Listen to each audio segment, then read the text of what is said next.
Hello and welcome to a Smurp video, and I tell you what, this is a figure that I was very excited to be getting this year.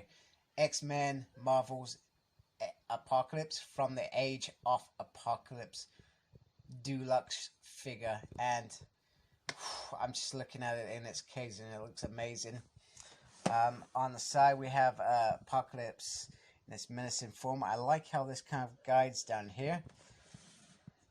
There's a beautiful promo shot. Apocalypse launches an offensive against humankind in pursuit of a world where mutants rule and only the strong survive. So whoever did this, created this, is clearly a fan and clearly understands what he wants to deliver to the fans. So let's get him out. Wow, so here he is out of his cage. Now he has multiple different colors. So this blue is different from these blues down here and these shoulder pads. In fact, I think they do flick off. You get a little bit of plastic there, which I've only just noticed. I love this around the top. So it's pretty much the Build-A-Figure Apocalypse that we got. However, we're given a new paint job. The hands remind me of Colossus for some reason. Really easily. I'm not sure it's just the color or the way that they look, but it certainly feels like Colossus. Here's some nice detailing down there. Some lovely boots. I'm not really seeing any paint issues from my perspective. And then the back is quite straightforward, so it looks very nice. In terms of accessories, so it comes with this beautiful, massive cloak to go on the back, a fist hand. It would have been nice to have another open palm hand, I feel. Another Apocalypse head, which looks very menacing, and a skull. So from those earlier issues, it was like his throne was built on skulls. Very nice. A very thoughtful idea. Let's just take a closer look at the head sculpt. I do dig that, although the eye looks a bit weird on mine. Come on. Yeah, I think it's just the way the camera was lining up to it, but it's not bad. The head probably does stammer because of the way this is, and he does feel quite easily loose, which is a little bit of a worry. A new figure, so when I reviewed Kanan earlier this evening, solid figure, hard to move. That's the way a figure should come to us as far as I'm concerned. And you also get this behind. What I always tend to forget is that they've usually done awesome card work at the back for the character to kind of stand on. So I gotta say that looks very nice. One thing I want to express is when you go to put the cloak on, make sure you are holding the figure with your other hand before you do that, because when I did that, because of the pressure and because of mine has come a little loose, he almost fell over quite easily, and there is the potential for damage in your figure, so just be wary of that. But I've got to say, I dig this accessory off the skull. Looks very nice. Nice little detail there. It would have been cool to get some more, I feel. I feel like one isn't enough. And a throne, man. If we got a throne with this dude, that would have been wicked. But I know there are a lot of talented people out there that build thrones. I'm pretty sure if you want a throne, you could easily get one. I'm loving this head sculpt. It looks very nice. Very menacing. Like, this is the moment you know you don't want to with Apocalypse. And the cloak is absolutely stunning.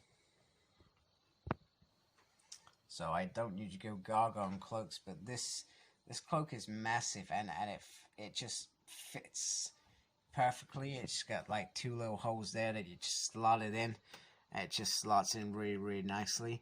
So from that perspective, really awesome figure.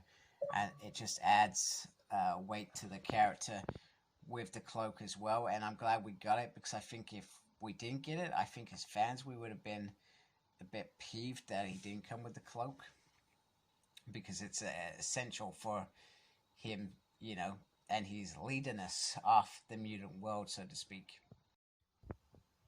And here he is next to the Build-A-Figure Apocalypse that we got last year, which was one of my favorite Build-A-Figures. So you can tell this Age Apocalypse, he's got a lot bigger armor, he's got bigger cuffs, he's got bigger armor, bigger collar, and he's got a massive cloak. So it does, as a consequence, add to the weight of the figure, whereas this one stands really well.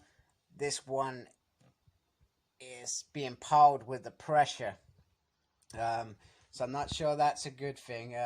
Maybe something to worry about. I do love the head sculpt on this one. It's got a mean... Oh, come on. There we go. He's got a sensational killer grin there. But I love this. This feels a bit more classic to me. And I always dug that Series 5 Apocalypse as well. That was one of my favorite Apocalypse. I ended up sacrificing that in the end once this new Apocalypse came, because I thought, you know what, I can't have two and justify it.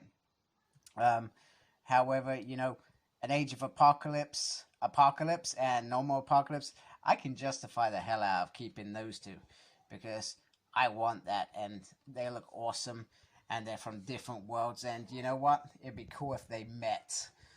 I'm not sure how that would work, but you know, I could see them going, hey, you know what, you like me, but I could see them trying to screw each other over at the same time. Absolutely bizarre how that sort of crap works. But you know what, it's comics, it's fine. So they look very cool together.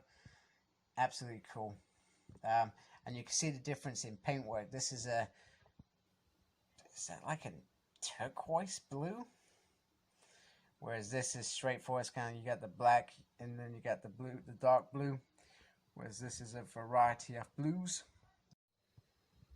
Also, just wanted to give you a glimpse of how Apocalypse looks. This is my Age of Apocalypse Omnibus. So you can see that the colors are very, definitely very similar to what we've got there, with the mighty cloak on the back. There's a kind of full picture there. I feel like they've done a really good job in terms of capturing this and putting into that as well. And here are some of the Age of Apocalypse wave that we recently got. So we got Morph, Jean Grey, Weapon X, and Sunfire. And here Apocalypse finds it amusing that they think that they can challenge him. I've got to admit that I am really digging this laughing face of his. You know, because if you think about it, the Age of Apocalypse was fearless. You know, he had won. The strong had survived. The fittest were... Well, the fittest survived. So he had achieved what he wanted to. So it was only really Magneto's X-Men that stood in his way, apart from other enemies that had been a little bit smarter. I also love the fact that you can actually strip majority of the armor off, and he's just in this kind of brute kind of looking phase. It's like Thanos when you take off his armor, he's just left with just that little purple top of his on, and you know he's still dangerous. I really dig that about this figure, that he still looks dangerous like this. So it also gives an opportunity to those customizers that do all that sort of jazz. They can take this figure and turn it into something even better, or something awesome that we haven't seen before. So a lot of talented people out there that can do stuff like that, which is well, it's just impressive as far as I'm concerned. I can't do stuff like that for squat. So other than the weakness in terms of body, this is a real solid figure, no pun intended. The armor is absolutely stunning. The paint job is spot on. I love what they do. And the only thing that I can ask for from Hasbro, toys, etc., is that they give us a Caliban X-Force version. I would absolutely dig that. I think it's needed, and I don't mind stuff like that. I mean, it's a figure that I want. It works perfectly. Also with the Age of Apocalypse, there may be, it's nice just to have an Apocalypse figure as well. So I feel like a stellar job has been done here. The weakness does bug me a little bit, but I'm usually careful when setting up my my collection, so I'm not so worried about that, because you get him in a decent pose, he's solid. He's not moving. He's not going anywhere. He's not going to just drop. So thank you for watching. Like, comment, subscribe. Follow me on Facebook. My page is SmurredP. Follow me on Twitter at SmurredP. Tweeting and stuff, I have no idea. And embrace the geekiness. Take care. Goodbye.